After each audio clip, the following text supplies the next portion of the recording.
It's just incredible. It's like, if anyone watches Stranger Things, it's like the Upside Down. It's like this different version of Tottenham that exists in Europe. It's so strange. NordVPN, cybersecurity built for every day. Something to build on or a state of execution. Welcome to the latest episode of Talking Tottenham with myself, Ryan Taylor and Alasdair Gold. Talking Tottenham is sponsored by NordVPN. Ali, what a thoroughly enjoyable evening Tuesday was. Yeah, probably not what we were expecting, to be honest. I think we've been used to so much pain and suffering at the Tottenham Hotspur Stadium in the last year and a bit. Yeah, it was unexpected. Although, I guess, in the slightly kind of bipolar way that Tottenham are, maybe it did make sense because it made it 24 games unbeaten at home in European competition. So maybe that is what we should expect in Europe, but still a much needed win for both Tottenham and, of course, Thomas Frank. Indeed. On the last episode, we were talking very much about potential replacements, and it was going down that route of you really felt like this was potentially Thomas Frank's last game at the helm. But actually, you'll know better than me, but definitely one of the best first half displays that I can remember all season. And that's what fans want to see, isn't it? Front foot attacking football. And that's exactly what we got on Tuesday night. Yeah, 100%. I think some people maybe from the outside will look at the sending off and they'll say, oh, well, Dortmund went down to 10 men. Spurs were blowing them away before that. They started really well with a real hunger, tempo, just a kind of desire to leave everything out on the pitch, which I think is a really good sign for Thomas Frank as well, because if the players aren't behind the manager, that doesn't happen.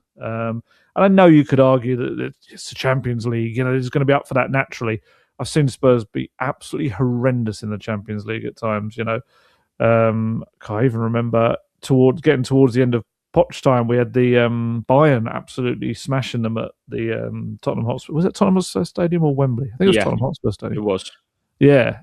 So, it's no guarantee that just because they're playing a good competition that they're going to up their levels. It was good. And it dropped off a little bit in the second half, which I think I've seen some people claiming, that's because Thomas Frank made them negative. I don't think so. I think it was just nerves. I think it's a team that hasn't been winning much, naturally kind of started to just sink back a little bit on the pitch.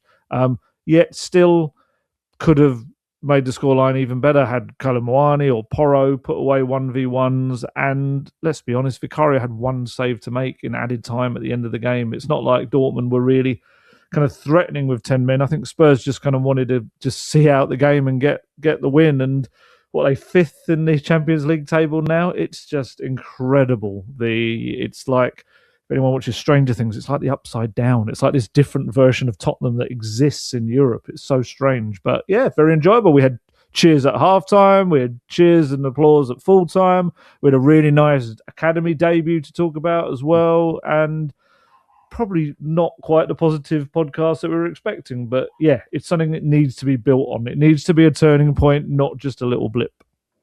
Definitely, 100% agree. First of all, I just want to apologise, Ali, and to the listeners, if any of you can hear my Spurs opinionated dog, Cooper, in the background making a bit of a racket. But totally agree. They're the nights, really, that fans want to see at the Tottenham Hotspur Stadium. Borussia Dortmund are a team with great pedigree, but I actually thought heading into the game, a lot of people were sort of adamant that it was only really going one way. I think Dortmund have only lost once in the Bundesliga. Yeah, absolutely. Have done well in the Champions League as well. But when I saw their lineup come out, Spurs' lineup for all the absentees that they had was actually strong on paper. And it was a little bit of a surprise in the sense of we didn't quite know exactly what formation Thomas Frank was going to play. Even now, we're still kind of sort of in two minds exactly how they set up because of Jed Spence's position. Let's talk a little bit about that, because the actual setup of the team was really exciting. We saw a lot of great wing play and some nice defensive solidity as well. I think huge nod to Kevin Danso. I think whenever he's come in, he's been absolutely outstanding and such a great guy and character as well when he speaks to the media.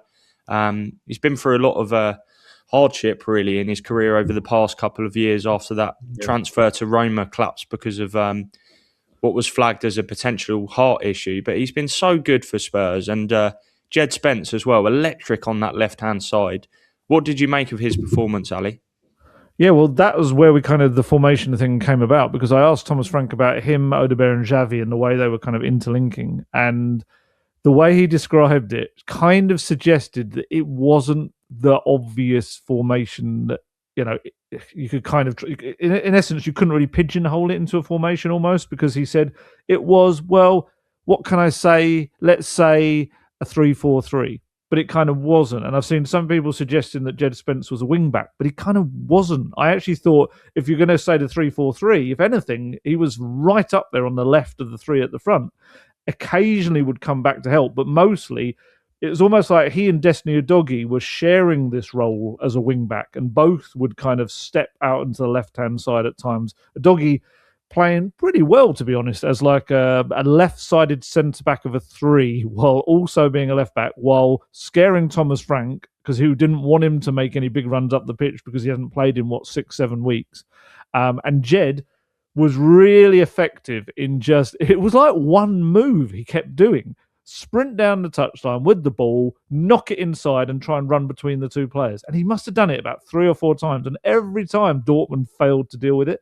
The only thing, obviously, and we've spoken about this with Jed before, the final ball, the final product. If he can get the end product, that could have been a little bit like a small version of Bale's awakening as a winger if he'd done that, because everything else about his game was terrific. He had the absolute beating of his man every time.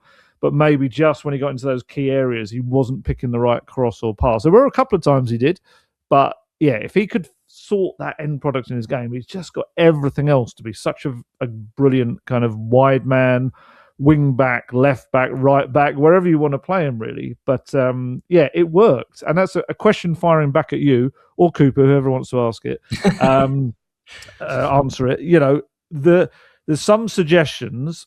Did the unavailability, 13 unavailable players, did that force Thomas Frank into actually putting together a system and a formation that maybe worked better for him than what he has been doing?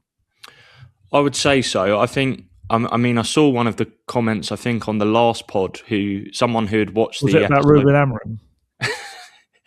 We'll address that shortly. I think there was a few about Ruben Amorim. But someone that was basically saying, let's not give Frank credit because effectively he picked the only team that he could. But actually, I think it's fair to give Thomas Frank credit because actually the choices he made and how he actually set up the team tactically were good. I mean, that's something that we've not been able to say many times about Spurs this season. But there was just something about the setup that really excited me. I think the width, it was a really aggressive start. We saw and noticed before the match that Kuti was leading the pre-match huddle. And I would say that he led by example, incredibly in terms of how they started the game. Obviously, he got the opening goal, but right from minute one, there was a real sort of zip and purpose about Spurs and a confidence, which I actually found incredible given, what we saw at the Tottenham Hotspur Stadium on Saturday against West Ham. But it was a real joy to watch them. And after Monday's press conference and confirmation that Mathys Tel was dropping back out for Dom Solanke, Thomas Frank received a fair amount of scrutiny. Obviously, Tel has been in decent form of late, and he's probably one of only few Spurs players that have come away with any amount of credit over the past couple of weeks. But I think Solanke proved what he brings to the party. And although it was a real shame that Tel had to be sacrificed just because of the nature of the UEFA rule, I think actually Solanke has been such a miss for Spurs, and it was a real joy to see him leading the line and pressing. Me and you were talking about it during the game. But he makes such a difference. He's such a well-rounded striker. I think all of his attributes are sort of a 7 to 8 out of 10. I think there's nothing that he really does exceptionally, but I think he's just a real focal point to build the team around. Yeah. Without wanting to be too down on the other attacking options, he's levels above everyone else in terms of what you need at the front of that team. Because you're right, he's still not even... the fact that he did 70 minutes was pretty impressive. His first start since May last year. It's just mad. 8 months.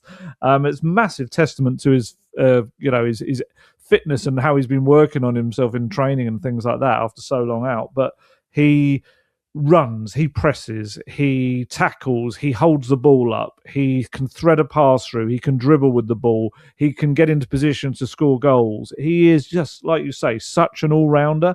And as soon as you slot him into that team up front, everything just works a little better. The attacking players feed off him. They can suddenly make darting runs because they know the ball isn't going to come back off him like a wall. It is going to be held up, and that allows them to quickly shift without worrying that they're kind of leaving a big open space behind them. I thought he did well. I mean, obviously ended up scoring one of the probably worst goals he'll ever score, but also in the same moment, much needed ones. You know, he managed to hit it from his right foot onto left foot, back onto his right foot and into the net. And it was quite cool in the mix zone, wasn't it? He said about, I got a slow-mo shot of it going in. So I quite like that explanation. That is cool. But yeah, just very quickly on Tel, you mentioned him. He was sat up behind us, wasn't he? He had in the box, it normally has Xavi's family. Mathys Tel was kind of sat at the back of that. You know, you don't want to kind of paint some kind of picture. He was sitting there like weeping or something. He wasn't. He was watching the game, and I think Van der Ven was up there with his dad, Marcel. Kulusevski was up in the stands with Graham Potter.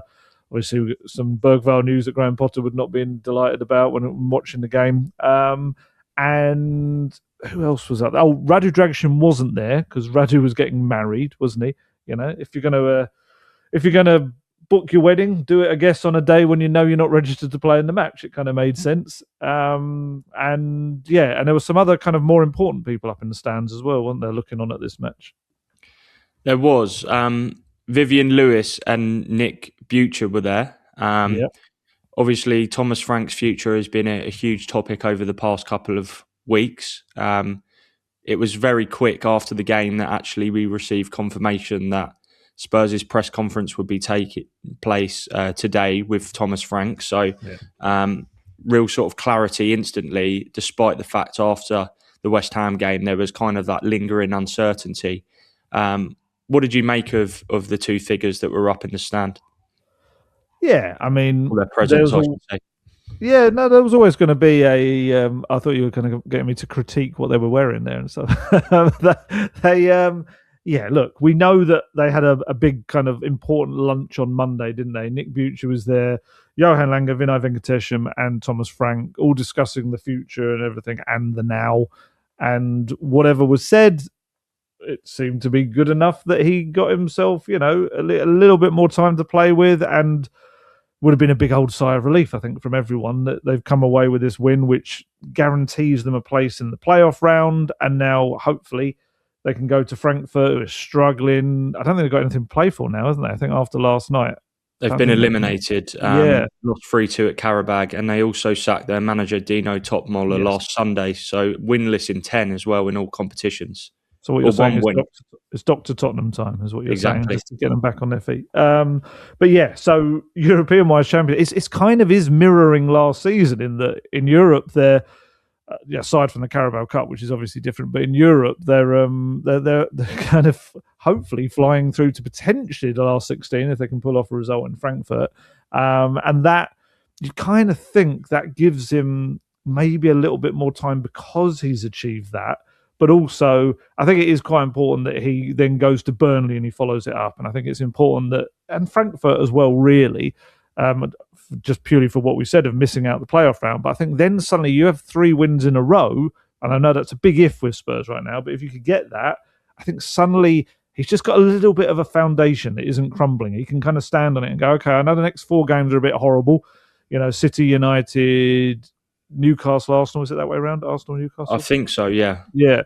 3 of those at home as well. I don't know if that's a good thing nowadays, but you never know. So maybe it just gives him a little platform to build on. And it was really nice in the press conference afterwards. Look, I know there's a lot of people that have taken a very aggressive tone towards Thomas Frank. They just cannot stand him. Whereas we've spoken about this before, we get to see him kind of on a regular basis and know that he is a guy that's just trying his best for this club and he is a decent human being. And I think a lot of the journos kind of, we didn't begrudge him at all to have a press conference where he was able to smile a bit and he told us he was going to go off and have 2 big glasses of, said red wine. There's a couple of people that said maybe he shouldn't have said red. But, you know, this is the kind of thing now he's going to get overanalyzed on. Even like when he came out to training the other day, as he walked out, because it I did laugh feel at like that. it was so awkward. But someone said to him, like, "How you doing, Thomas?" And he went, "I'm fine. The sun is shining. We're out to play football. What more could you want?" kind of thing. And everyone kind of looked up. It was like there was no sun at that point. But to be fair to him, it was kind of peeking out from behind the clouds, but you couldn't Yeah. see it. And I saw fans on social media go like, you can't even get the weather right. So it's just everything is raining quite literally down upon him. And the poor guy, I think he deserved to have a night where he could just go, we kind of did it. And they did. They played well. And yeah, in answer to my own question about the formation thing going way back, I do think they kind of had to not stumble into that, but create a formation that worked. And I do wonder whether it suits them going forward. We've seen many a manager suddenly realise, oh, actually, this system fits the squad perfectly. And maybe this is the one for him. Maybe he thinks, okay, back three, maybe a back three of some sort works really well. Maybe with Mickey on the left. And you're right in your praise of Danso. I think Danso deserves more time. I think he's been superb almost every time he's come in. Yeah, he has the odd little lapse, but which centre-back doesn't, And I think I just wonder that back three, especially with dwindling midfield options. That's the other thing as well. Two 19-year-olds in centre midfield who did really well as well in Gray and Bergvall. But yeah, I think maybe I'm hoping this is something for everyone to cling on to and they kind of use it going forward, because we just want to see Tottenham win, and it was really nice to see that. It was such a brilliant evening, I have to say. I do really enjoy going to the Tottenham Hotspur Stadium, even when we sometimes see matches in disaster. But on Champions League nights, there is a real special feel to it, even with the pre-match music and stuff. And the performance was superb. And I would just love to see Spurs play like that more often. One player I want to highlight, Ali, before we touch on some of the quotes from the mix zone, because there were some really brilliant interviews after the game. Wilson Odebear. I mean, we've touched upon the flashes of promise he has shown.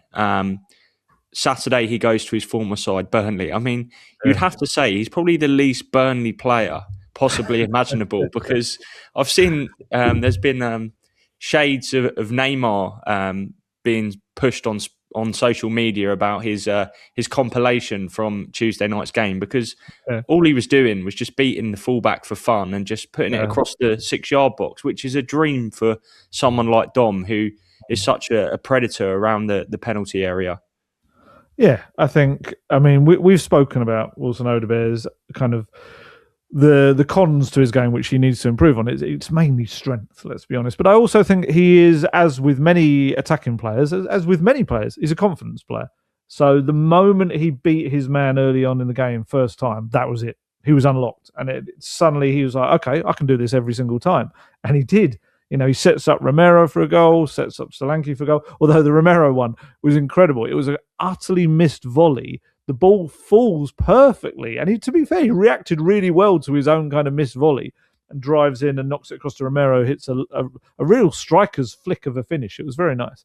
But yeah, Odebear also involved in the red card, which, we haven't even spoken about that yet, where he gets Daniel Svensson kind of catches him high up his leg, which had shades of the Brennan Johnson challenge. Yeah. It was one of those where, if we're saying that the Brennan Johnson one probably shouldn't have been one, then probably this shouldn't have been a red card. But to be honest, if that's the law and that's how they're going to deal with it, then yes, they are both going to have to be red cards. But Odebear was just heavily involved in everything, especially first half. Again, I want to see him kind of involved across a full game, and I think that will come eventually, because, he is 21. He's not like, this really experienced player. He is a very raw attacker. But no, it's good for him. That's what he needs. Still needs to build up the assists and the goals, I think, as part of his game. But hopefully that will come. And yeah, it's just sometimes I think if he's up against a couple of strong defenders, they can kind of almost like mark him out of a game, really. Whereas I felt like with Dortmund, he just knew from the off he had to beat him. A bit like Spence on the other side. Dortmund could not deal with the flanks. They just had no idea how to deal with any of them. And yeah, I think when I asked Thomas Frank, he called Wilson Odebear electric in that first half. And I think that's quite a good description. It's definitely all kind of, it boosts his confidence. And especially, like you say, going back to his old club where he'll want to put on a show and not look like he's just kind of dropped away after leaving them. Definitely, it's a platform to build on. And what I liked about Odebear's performance was that whenever he laid the ball off, he never stood and admired the pass. He was gone, and that speed and directness is a real asset for Spurs if he can continue that. Another player I wanted to talk about, Ali, which I can't believe it's been 20 minutes into the episode before we've even properly mentioned him, is Xavi. I mean, that is the player that Tottenham paid big money for. And to do it with the injury that he had, anyone that watched the West Ham game would have seen that he took a nasty blow from Jared Bowen in the second half. He didn't actually train, I don't believe, on Monday, did he, in the open session? No, he kind of came out and did a bit of tactical stuff, but not actual proper training. But he's since put an image on his Instagram of his ankle, and it's ballooned ridiculously, very swollen and bruised, sort of purple marks around his ankle. So to play at the level he did against Dortmund with that injury, I have to say I was really impressed. And he was just brilliant. He was absolutely everywhere. Some of the passing and flicks, that was the kind of performance that excites me and makes me realise actually there is a real player there, because we haven't seen it, have we, Ali, consistently? No. And as someone that is on a far, far, far lower footballing level has done my ankle ligaments in both feet a few times, my ankles have looked like that, with that kind of dark black line you get across the bottom of it where it's turned and it swells up and everything. Fair play for playing on that, because not only is it sore, but it feels weak. You feel like you're going to do it again. And we spoke to him in the press conference ahead of the game, and he spoke really well, and you could just tell he was like, look, if I was in more pain than this, I probably wouldn't put myself through it, but it's going to be manageable.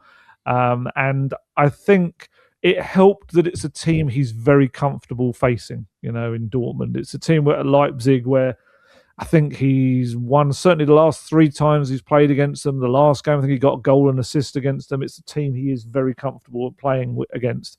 And you could see that. And that's the version of Xavi we want to eventually see in the Premier League consistently. And I think that will come. I think that was his, I don't want to say a comfort blanket, but it was something familiar for him playing that kind of game. We knew, and I think that's why he kind of wanted to get himself out there as well. He knew it was a game that the pace of it, the space he would find were going to be that little bit more than he's used to in the Premier League so far. And he was excellent. Again, we talk about this 3-4-3. I should actually just say on that when we talked about it earlier with Jed Spence. I don't know if I mentioned it. Jed Spence said on Instagram, new position unlocked. He's not saying that if he's a wing back, because he's played as a wing back many, many, many, many, many times over the years. So he was in an unnatural position. Xavi, you could have said he was anywhere. You could have said that he was in that 4 on the left. You could say he was on the left of the front 3, or don't think he was that advanced enough to be there. But what he actually was just a free, in Thomas Frank's words, free floating. He was everywhere. He just popped up wherever he was needed, took the ball, ran with it, dribbled. There's a couple of, I think both 1v1s in the second half came from him breaking and passing. I think, weren't they both him? Yeah. I think they were, yeah. Yeah, so, that's it. That's what you want to see more of. And hopefully, between Tuesday and Saturday, there's enough time for that ankle to go down a little bit more, because I think he's just essential right now. You need someone that can link the lines, and I think he will love playing with Solanke. Absolutely. No disrespect to Richarlison or Randall Colomwani, anyone like that, but I just think Solanke's all-round game allows him to thread balls into his path, but also he can use him as a 1-2 merchant, essentially. Yeah. He can use him and then run past him, and I think we'll see Xavi score a few more goals as well. That's the one thing about his game.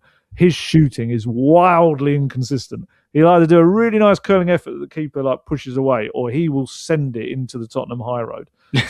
Honestly, it's very wildly inconsistent. But then maybe that's the story of Tottenham, right now.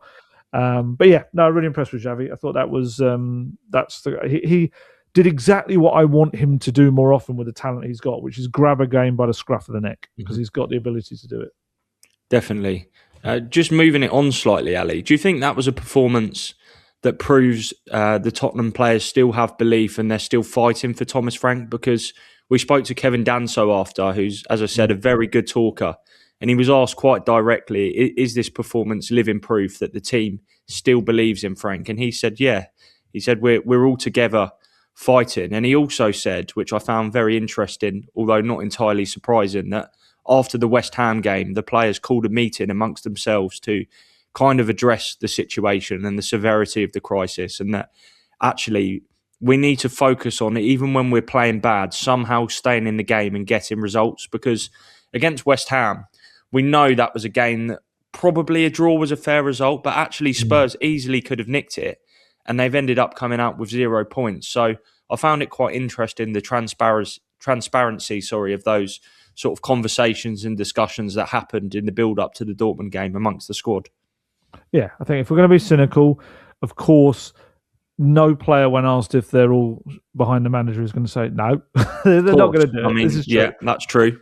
That's true. But I think more the proof is the classic, action, not words. And I think we saw that in the game itself. I think the way they played and everything. And I think it is good that the players do take some accountability as well when they have their meetings to sort things out, because it shouldn't be all on the manager. And funnily enough, that is an expression we've heard quite a lot from Thomas Frank, is that when they've lost games, it's like certain situations where he's like, and then that's when you at least don't lose the game, Yeah. And it's, you're right. It's West Ham. It's Bournemouth as well. These games where they never should have ended up losing it. That shouldn't have been what happened, and it seems to be the habit. And you add those extra points, and it doesn't look as dreadful if you've got all the draws rather than the defeats. But yeah, I think the players did enough to show that they're still behind him. I do think going to turf more on what looks like it's going to be a cold, wet and windy day is going to be the old cliched litmus test for it, really. If they can pull out something there, playing in horrible conditions against a team that have been tricky for a lot of sides this season, I don't think they've been particularly good at home, have they? I feel like they've been better away. I could be making that They've up. picked up a few really good away points. I think Bournemouth away, they got a late equaliser, and obviously Liverpool last weekend snatched a draw despite being under pressure, as you would expect at Anfield, for large spells. So they can kind of sit back and stay in the game. But the interesting thing is I've seen Scott Parker actually play sort of quite an attacking formation at various points this season, sort of 4-4-2s sometimes. So it's not necessarily a case of parking the bus completely. And it's going to be an interesting game on Saturday. I really do think that Spurs really, after that Dortmund game, should be going there and sort of, winning with relative, not ease, but I do think don't Spurs... Don't say it. I'm not trying to jinx anything. That's how I see it on paper. When you beat Dortmund like that, I mean, yes, they had 10 men for a lot of the game, but Spurs are a team that have, threat or a lot of attacking quality within their ranks, and there was defensive solidity on Tuesday night. So I do see that as a must-win for Spurs. But as we said, Burnley, they are a bit of a strange team in terms that they have experience with causing a few upsets of late. Yeah, I think there's a Scott Parker narrative as well. Former Spurs player, former Spurs academy coach as well.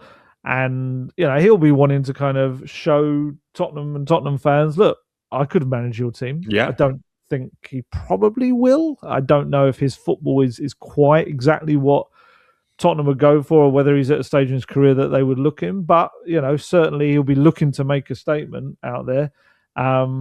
It's a game they have to go there and show something. And have some fresh faces back as well, which should help in some kind of key areas too. So he's going to have some selection decisions to make, which we'll talk about kind of towards the end of this, I guess.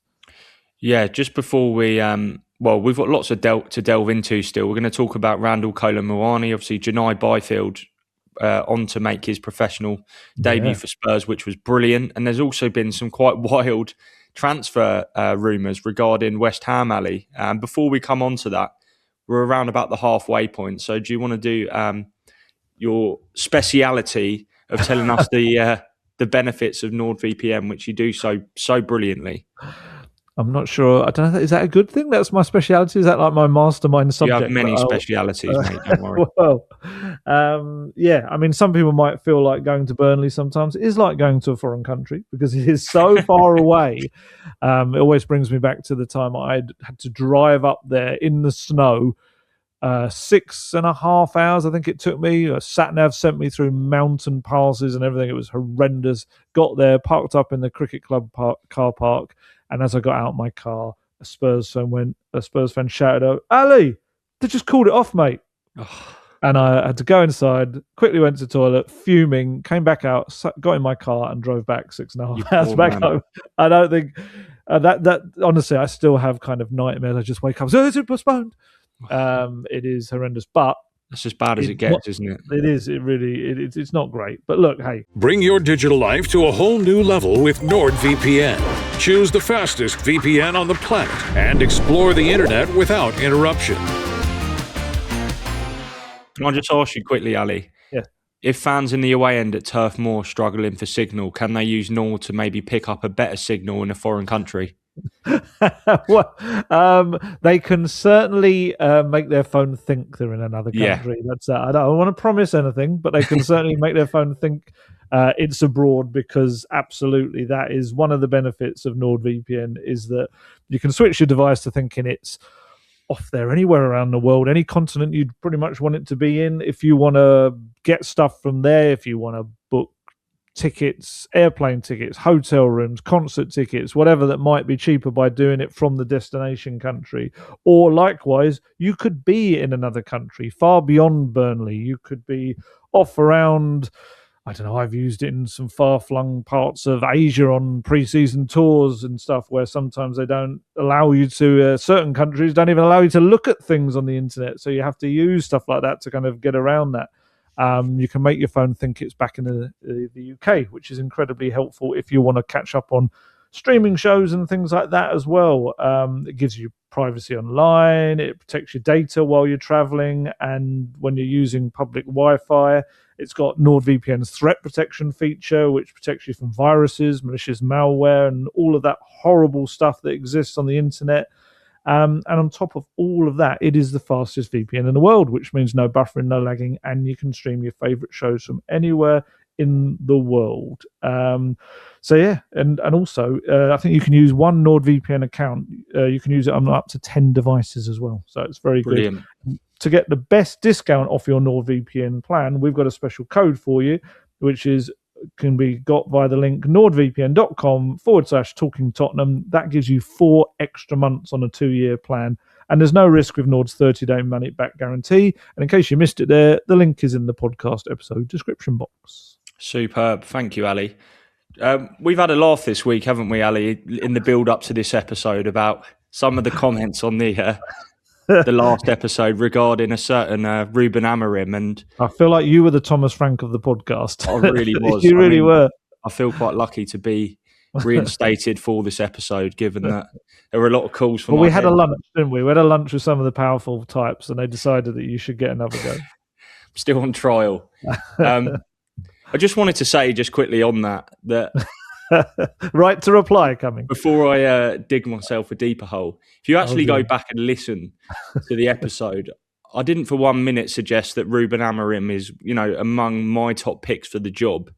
I just feel he is a certain kind of managerial style in terms of being, having quite huge authority, and also a fairly decent coach. I mean, I probably underestimated the fact that he actually had a terrible, terrible record against Spurs and also lost the Europa League final. So I think the optics of that shout were probably, fairly poor. And I do understand that, I did say that it would be a decision, if they were to do that, that would not be popular whatsoever. But he would be nowhere near my top picks for the job. I think Alonso, Xavi, Enzo Maresca for starters would be 3. But, I mean, let's not be cruel to Thomas Frank, because he's on a winning run at the moment. And I think you were saying, to be fair, not to put words in your mouth, I think you were just saying he might be someone they looked at. That was it, really. I don't think they would look at him. I think he would be someone that, if they did, it would maybe be better than maybe some people might feel, if that makes sense. I'm trying to help you. Stop going back towards him being a good Spurs manager. No. Moving on anyway. Someone whose future is a little bit uncertain, Ali, is Randall Kolo Muani. There's been some reports this week that maybe the player might look to move on or have his loan potentially terminated. Question for you, is that a scenario you could see happening or have heard might be able to happen? And two, is it frustrating that we're at this stage? Because actually, just a matter of weeks ago, really, me and you were praising him because he had quite a great impact upon the team for a couple of weeks. Yeah, I think the key is I don't think you can let him go now because I don't think there's enough depth in the squad to allow that. Was the drop off noticeable when Solanke came off and he came on? Absolutely. There's definitely a difference in the ability to press, I think, and really kind of chase everything down. He doesn't really have that as part of his game. It's not to say he doesn't do it occasionally. We've seen games where he's won the ball. What was the game where he won the ball back and it led to a goal? It's gone out of my head completely. I feel like, was it the Odebear? It was Odebear's low shot against. Oh, it's gone in my head. Villa? Oh, might have been. But certainly that was Colomwani winning the ball back and everything. So he can do it. But it's fair to say a return of just 2 goals in one match that he's played in is not enough, really, from what they expected from him. And also, on his part, he's probably seeing Solanke coming back and thinking, I'm not going to be playing as many games now. I think Richarlison injury kind of means you can't let him go at this point, but I think if the window closes and they bring in maybe one or another or 2 attacking players, then maybe you can look at it and say, okay, well, you hit off, because I can't imagine it's a cheap deal either for Randall Colomwani, even though it's a loan. So, yeah, potentially. And also, PSG might think, well, all right, we'll cut it short because maybe we can get a fee for him, or we can go to a club. Because right now, Spurs aren't buying him. Let's be honest. It doesn't look... I know there's no option to, but they're not going to get to the end of this and negotiate a deal for him. It's a shame, really, because he's got a lot of the attributes that they need and his versatility is really good. But as a package, exactly what we were saying about Solanke, he's not the full package when it comes to a striker that's ready-made for the Premier League. It'd be interesting to see whether he has to start against Burnley, whether it's too soon for Solanke after so long out to start again. And if he does, he's going to have to put on a bit of a show, even putting himself back in the shop window in a way. But yeah, I definitely think it would be something Spurs will consider if they get other people through the door. If they don't, I think it's a little bit like Mathys Tel. It's like a lot of noise coming out apparently from more the agent or certainly the perception that the agent's trying to get him out of the club to on loan somewhere. But I don't think you can afford to let Mathys Tel go right now. I think Mathys Tel probably starts at Burnley. I think, I don't think Jed Spence plays again in that position, although some might argue maybe he should. I think probably Tel comes in on the left-hand side. So, yeah, I don't think Spurs are in a position with their injuries, which is just a horrendous list, which I'm pretty sure this press conference is going to be all about injuries.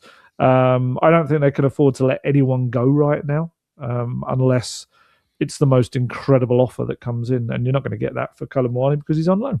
Yeah, no, I think that's a fair assessment of Randall's situation. I mean, that PSG game seems so long ago now, and it's a real shame that we've not really got to see him so much in a 2, because that night he was very effective sort of working with Richarlison.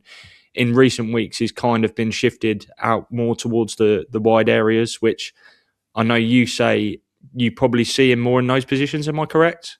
I just don't think he's a natural striker. That's all it is. I think I do. It's that slightly better. I do see him as a natural striker, but I just don't think he's as good as probably what his CV suggests in terms of some of the clubs that he's played for. And, he played in the World Cup final. But that's not to say he can't still be of use between now and the end of the season. I think Spurs would be silly to explore terminating that loan unless there was a clear upgrade or solution that came through the door in the other direction. Just to move on slightly off topic, Ali, but one of the best things about Tuesday night, surely Jun'ai Byfield, obviously coming off the bench. We've been singing his praises for so long. We've been waiting for kind of an opportunity. And he done really well. I really enjoyed kind of seeing him get stuck in because he was very sort of physical. And yes, there were a few sort of small moments where maybe he could have done slightly better. But I think to come into a game of that magnitude, it's not like he was making his debut against Port Vale in the Carabao Cup. It was Borussia Dortmund, and it was quite a crucial stage of the game where Dortmund were trying to sort of fight their way back into the contest. But he looked so good, and I loved the role that Danso played in his his cameo as well, because he just tried to talk him through it, and you could see it really put Jun'ai at ease. Yeah, absolutely. There was, and from what we understand, it was always the plan to bring him on as well. Right. It was just they weren't sure whether it was going to be as part of the back three or whether it was going to be at right back. And there was this really interesting moment. As soon as Bergvall went down, he kind of got clattered and tried to keep going, didn't he? He kept running and he just could feel something. It looked like potentially an ankle. We don't know. We'll find out about that more at the press conference today.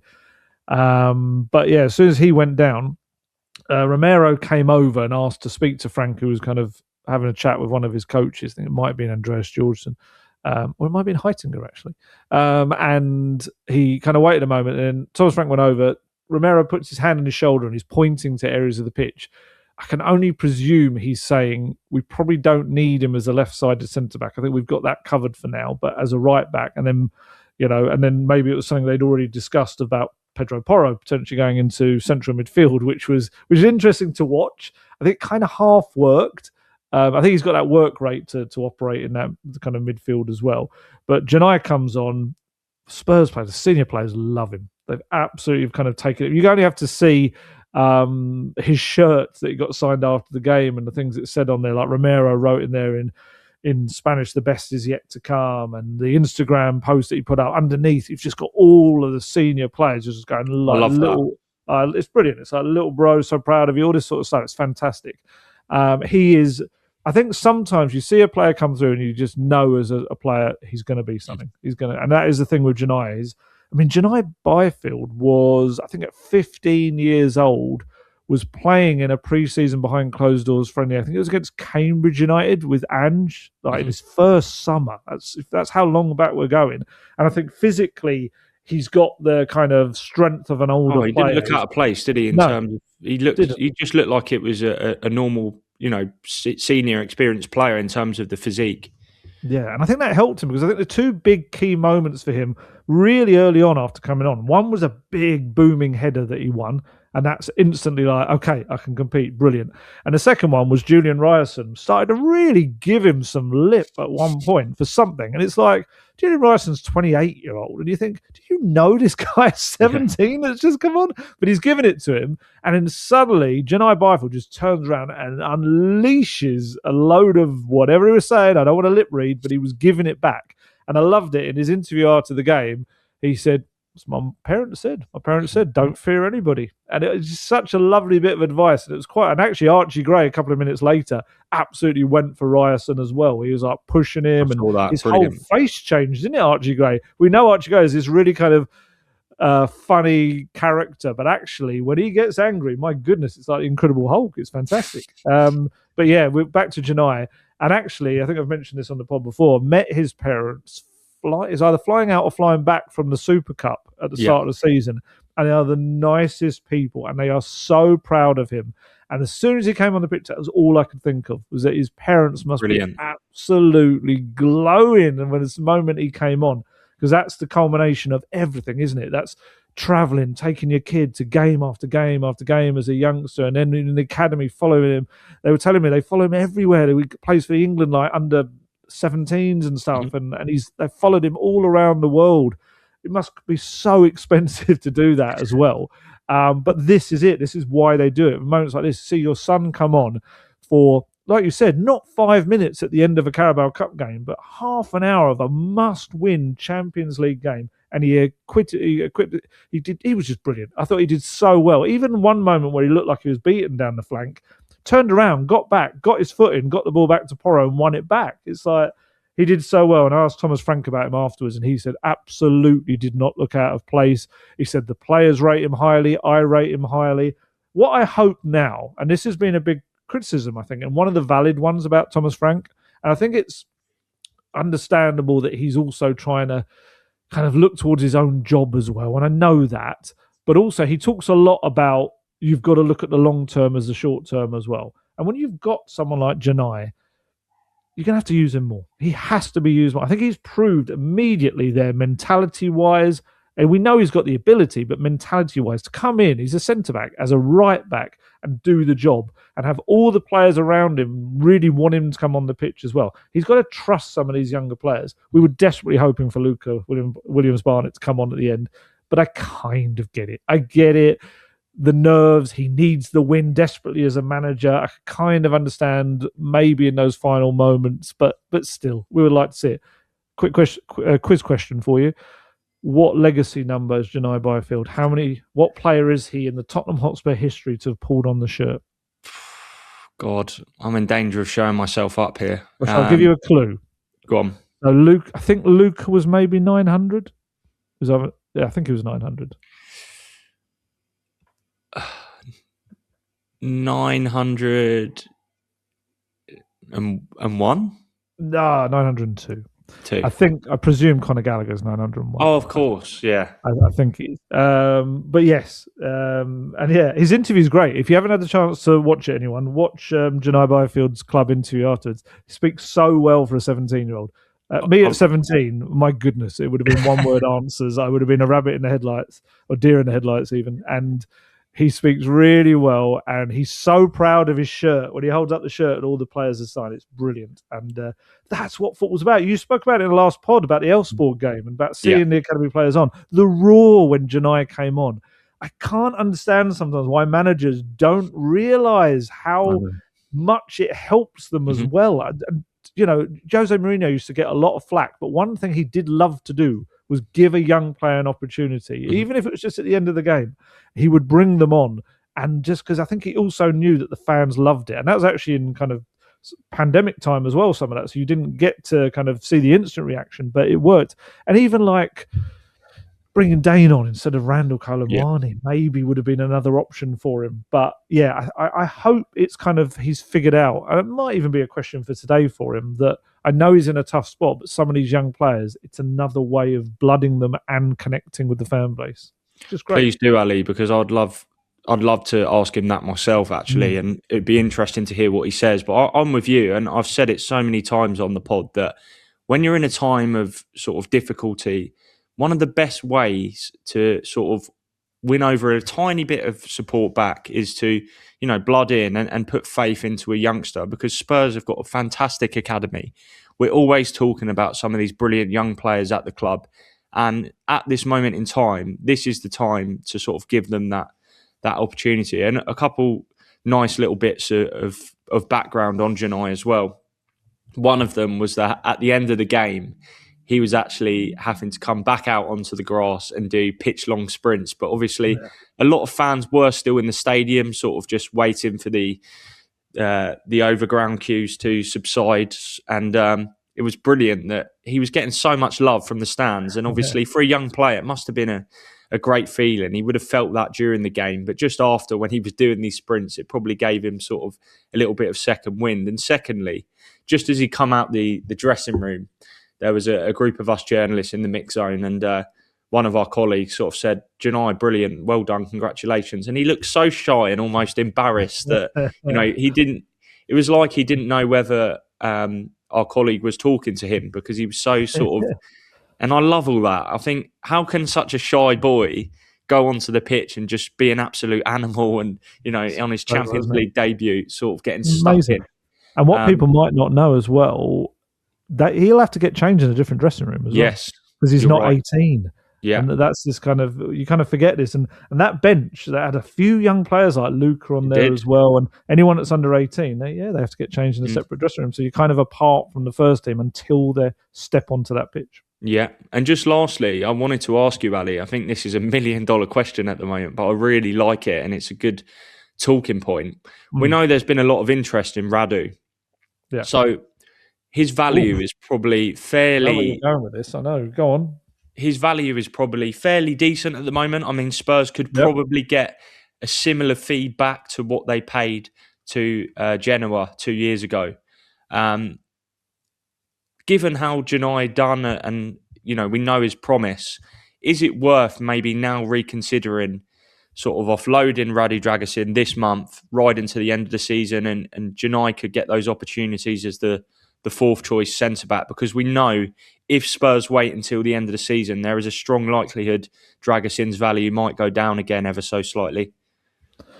Possibly. There's a part of me that just is so kind of just so used to the Tottenham injury curse that it would worry me slightly to get rid of another senior centre-back without having one in. But also, for the long term, you've got Jun'ai, you've got Luka Vuskovic, you've got Malachi Hardy was on the bench as well, another really good young academy centre-back. Some people often kind of bring up Ashley Phillips is out there as well on loan, who's doing very well at Stoke, but you'd think probably his Tottenham time has gone unless there is a change in management and someone sees him as a potential gem that hasn't been used. Alfie Dorrington's waiting for another loan move as well. But I think, how do I put it? I would probably want to keep Radu for the rest of this season anyway, just because I think just the strength and depth, if he does go for a back three, to only have then maybe the four centre-backs is a little bit of a worry, especially with Davis being out and not being able to cover. You probably don't want to play Archie Gray there, to be honest. You wanted to keep his midfield journey going. I can understand if you were to get a really good offer came in, let's say, and someone said, look, we'll do a loan and we'll do it with an obligation to buy at the end of it. And Radu Dragusin says, yep, I want to go, I want to play week in, week out. I kind of get it. But I think if there's not a great kind of offer that comes in, I suppose the other argument maybe is that he can't play in the Champions League. He's not going to be registered. It's just on injuries. That's what scares me. On paper, right now, you should be able to say, okay, we'll let him go. And then we've got Jun'ai and Malachi as potential further kind of backup for that, and Archie Gray at a push. But it's just, I don't know. There's something about Tottenham worries me that I feel like we've gone a long period without losing Mickey van der Ven, let's say. And Romero, we know, is 2 yellow cards away from a 2-game suspension, and we're going to lose him again. And Danso feels like he's quite a durable player, but you just know maybe there's an injury around the corner for him. I think it would scare me, but maybe it shouldn't. Maybe that's when academy players come to the fore and they should be used.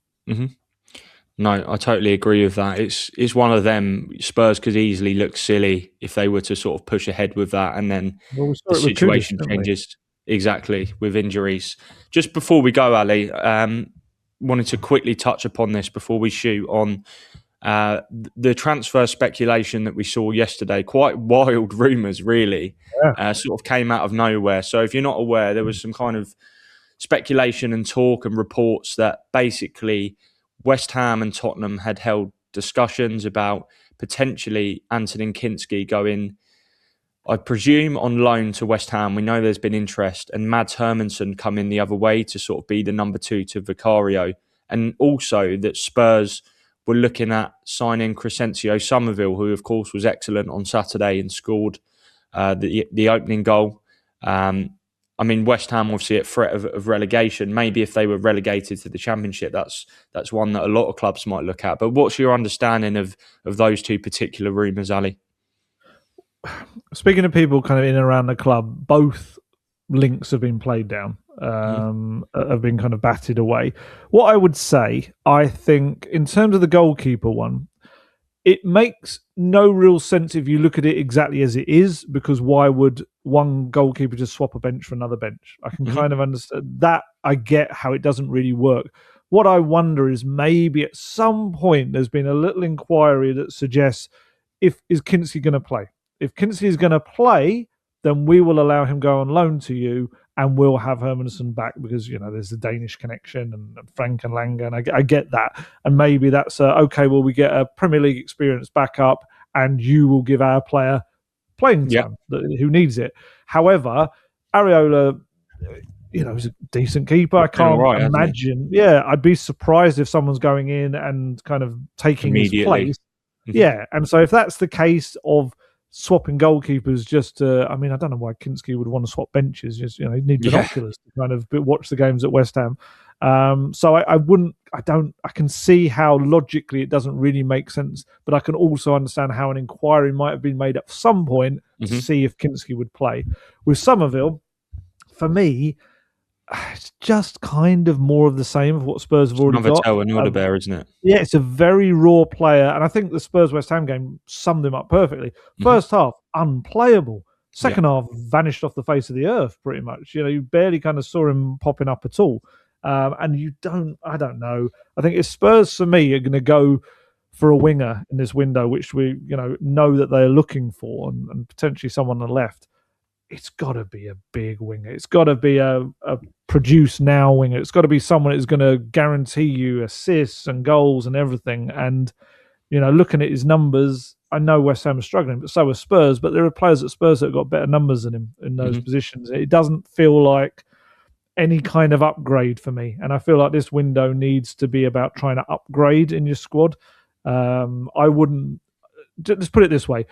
I'll ask you the question. Would you be happy if they brought in Somerville and loaned out Tel? No.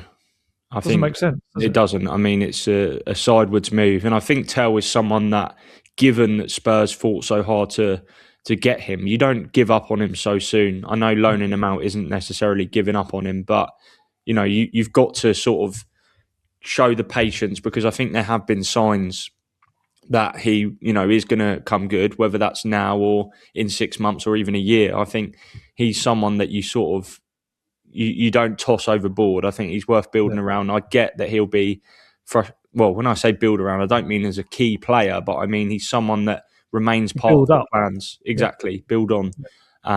So, I mean, it's going to be interesting to see how it plays out, but I'm with you. Somerville, for me, isn't that signing that's going to really lift the group and elevate it to a new level.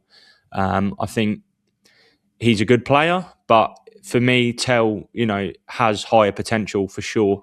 And I totally understand that, obviously, at this moment in time, he needs to play and he needs those assurances. It's going to be interesting, though. I have to say, I do think he starts Saturday, and it's important that he gets that start after what's happened to him this week. I don't necessarily see the omission from him being omitted from the Champions League squad as an indication that he's definitely going to leave.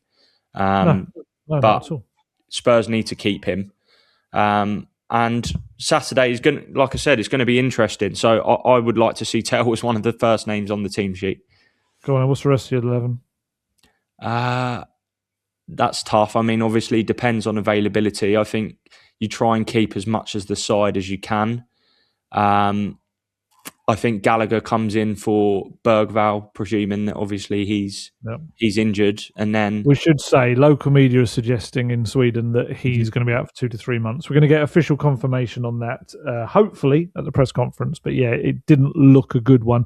And didn't he come out of the mix zone and do something, give a bit of a signal? So the gesture, he was asked, Lucas, are you okay? And he sort of turned around and he went, he doesn't quite know. I mean, just for anyone listening, he kind of wiggled his hand, did the old he wiggled his hand, sort of something you say as if you were saying sort of 50-50, sort of half and half, as if to say, I'm not quite sure, I'm hoping I'm okay, but we'll learn more today. Ali, you're off to Hotspur Way shortly, and you're also making the long pilgrimage north to Turf Moor on Saturday, the most January fixture of all time, Burnley away. It really is. Yes. I hope the travel is smooth for you, because I know how difficult it can be to get to, both on the train and also in the car. It's all part of the fun, isn't it? But there's going to be a key update on Lucas Bergvall today, and that alone is worth tuning into the football.london website and your social media platforms to get that crucial update. Hopefully Thomas Frank is transparent on that, because there's nothing more frustrating than these kind of cryptic updates. We've had so many of them this season. It's been a bit better recently, I think.